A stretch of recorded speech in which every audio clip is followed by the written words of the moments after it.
Sa video na ito ay ibabahagi ko sa inyo ang mga halamang panlaban sa lamok. Simulan natin ito pagkatapos ng intro.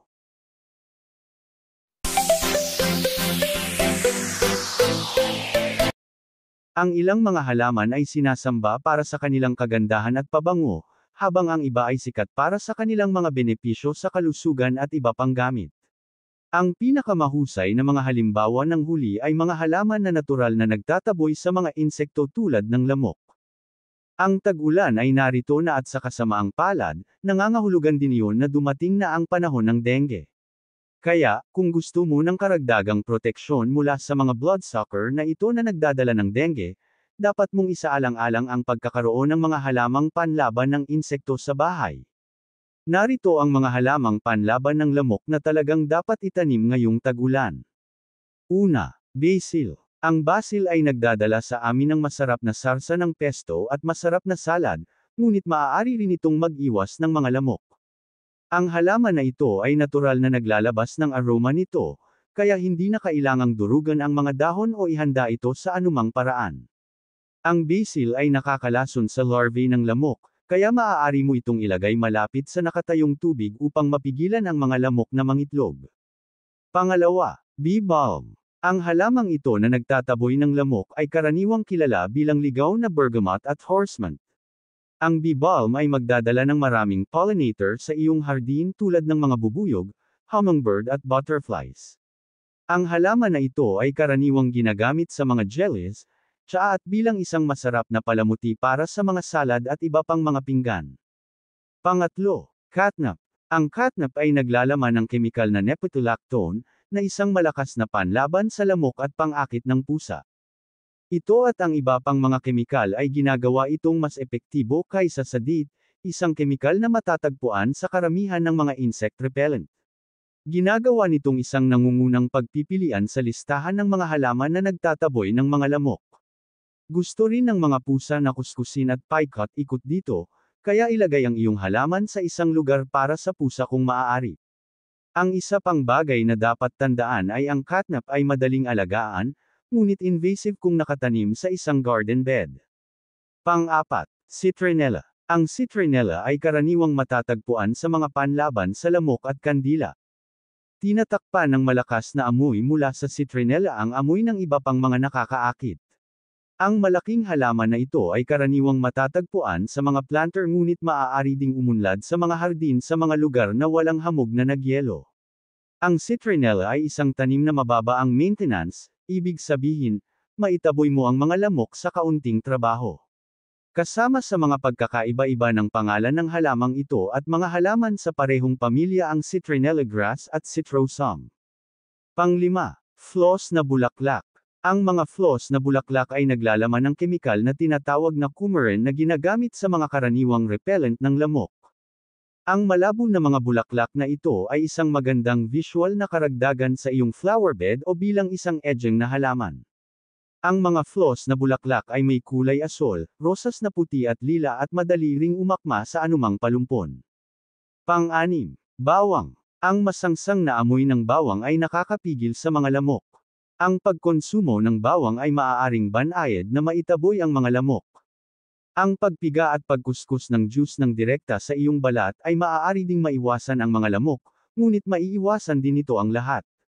Pang-pito, lavender. Ang kaaya-ayang amoy na halaman na ito ay maaaring magpakalma ng iyong isip pagkatapos ng mahabang araw at makapagtaboy ng mga lamok sa malayo. Bilang karagdagan sa pagiging isang mahusay na sangkap ng tsaa, ang lavender ay maaari ring ilayo ang iba pang lumilipad na peste. Mayroong maraming mga uri ng lavender, at ang isa ay maaaring lumago ng mas mahusay sa iyong lugar ng klima kaysa sa isa pa. Pangwalo, lemon balm. Ang lemon balm ay madalas na ginagamit upang makatulong na mabawasan ang stress, maibsan ang sakit sa tiyan at higit pa. Tandaan na ang lemon balm ay isang invasive species at maaaring kunin ng iyong garden bed kung nakatanim doon. Ang halamang ornamental na ito ay napakasarap sa mga sopas at iba pang mga pagkain bilang karagdagan sa paglaban sa mga masasamang lamok. Pang-siyam, lemongrass o tanglad. Ang halaman na ito ay kilala rin bilang lemon verbena. Ang tanglad ay may mataas na antas ng citral, isang langis na ginagamit sa mga repellent ng lamok. Ang halamang ornamental na ito ay masarap sa mga sopas at iba pang mga pagkain. Ang mga buntis at bagong ina ay dapat lumayo sa tanglad dahil ito ay napatunayang nagdudulot ng mga depekto sa panganganak. Pang-10, marigold. Ang mga marigold ay sikat na mga halamang may gilid para sa mga hardin ng gulay. Ang mga taunang bulaklak na ito ay may malakas na bango at masarap ang lasa sa anumang salad, sopas o herb butter dahil sa kanilang magaan at citrusy na lasa. Ang mga marigolds ay naglalaman ng pyrethrum, isang tambalang ginagamit sa maraming repellent at kung minsan ay tinutukoy bilang insecticide ng kalikasan. Pang-11, peppermint. Ang mabilis na grower na ito ay madaling salakayin ang iyong hardin kung hindi mapipigilan, ngunit hindi ito kasing invasive ng iba pang mga halaman sa pamilya ng mint. Ang langis ng peppermint ay hindi lamang mahusay para sa pagtataboy ng mga lamok, ngunit makakatulong din sa pag-alis ng kakulangan sa ginhawa mula sa makati na kagat ng lamok. Pang-12, rosemary. Ang damong ito ay isang sikat na pampalasa para sa maraming pagkain at nakakatulong na ilayo sa iyo at sa iyong mga gulay ang ilang insekto. Maaari ka ring maghagis ng ilang rosemary sa apoy para sa isang mabangong insect repellent. Ang langis ng rosemary ay may mahusay na mga benepisyo para sa balat at buhok. Pang-13, sage. Ang sage ay karaniwang ginagamit para sa espiritual na paglilinis sa iba't ibang kultura at kadalasang sinusunog sa ilang mga ritual.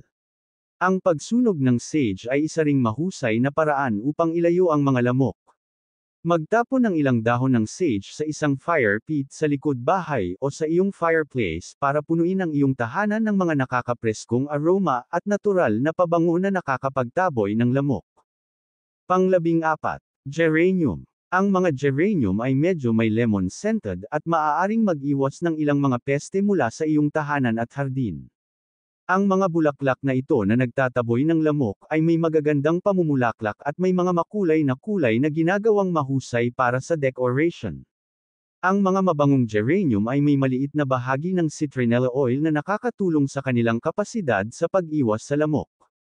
Pang-15, pennyroyal. Ang pennyroyal ay isang malakas na natural na panlaban sa lamok na nag-iwas din sa iba pang lumilipad na peste tulad ng mga langaw at pulgas.